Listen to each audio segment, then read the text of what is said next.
とっておきだ。おめえちょっとしつけえぞ。Pas besoin de présenter Dragon Ball, un des shonen majeurs de notre génération, qui arrive encore à survivre aujourd'hui grâce au miracle de l'exploitation commerciale. La licence a été portée au grand écran avec de nombreux longs métrages, dont celui qui a introduit l'un des personnages préférés des fans, Broly le super guerrier. Quand on regarde ce film étant jeune, on ne voit qu'un enchaînement de combats titanesques contre un personnage grobile. Mais avec du recul, les esprits les plus attentifs ont certainement pu repérer les nombreuses références liées à la guerre froide. Ah oui, tout d'abord il faut savoir que ce film n'a pas été réalisé par Akira Toriyama, qui n'a fait que le chara-design de Broly, mais par Shigeyasu Yamauchi. Habitué à travailler sur les films Dragon Ball, ce dernier est pour la première fois seul à la réalisation sur ce projet.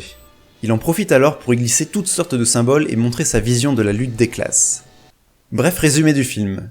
Vegeta est contacté par Paragus et son fils Broly, deux autres Saiyans qui ont survécu à la destruction de leur planète. Paragus veut reconstruire l'Empire Saiyan et invite Vegeta sur une nouvelle planète en cours de colonisation. Ils sont suivis par toute la bande, notamment Trunks, qui se méfie de Paragus. Pendant ce temps, Goku est prévenu par Kaio qu'un nouveau danger menace la galaxie. Lorsque Goku suit la puissance menaçante, il se téléporte sans le savoir sur la planète de Paragus. Après quelques péripéties, ils s'aperçoivent que cette planète n'est qu'un décor pour attirer Vegeta au moment où une comète va la percuter, que Broly est la force destructrice qui menace la galaxie, et que Paragus a fomenté tout ça pour se venger du père de Vegeta, qui avait tenté de se débarrasser de lui et de son fils.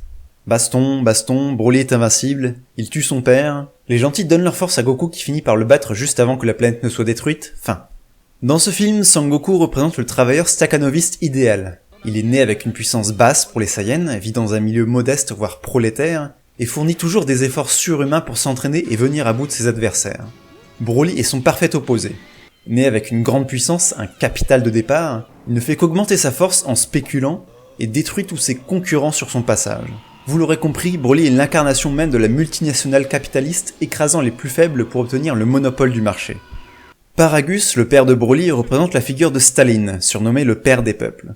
Il a manipulé les autres Saiyans pour qu'ils le suivent tout en exploitant les plus faibles, exactement comme le dictateur utilisait la propagande pour tromper l'opinion publique, tandis qu'il déportait des gens au goulag.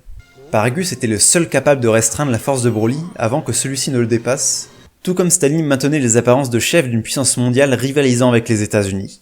De plus, difficile de ne pas faire le rapprochement physique entre les deux.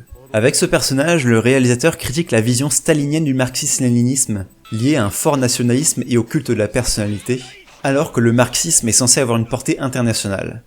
L'échec de sa politique face au bloc de l'Ouest, désavoué par l'État soviétique lors de la déstalinisation quelques années après sa mort, est ici symboliquement représentée par celle de Paragus, causée par Broly, le bloc capitaliste. Pour finir, les gentils mettent en commun leur puissance car c'est le seul moyen de battre Broly. Il s'agit clairement d'une image montrant qu'ils abandonnent leur propriété au profit d'une seule entité protectrice, l'État. Vegeta représente ici l'ancien noble et propriétaire terrien, réticent à l'idée d'abandonner ses biens, mais qui finit par accepter car c'est la seule façon de faire face aux démons capitalistes. Quant à Trunks, Gohan et Piccolo, deux métis et un extraterrestre, ils symbolisent la portée internationale de l'idéologie marxiste.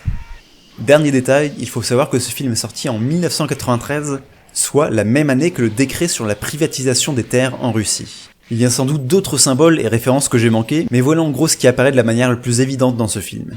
Dans tous les cas, je trouve ça particulièrement intéressant de la part du réalisateur d'introduire ce genre de vision historique, et je pense que ce n'est pas la seule œuvre qui en recèle.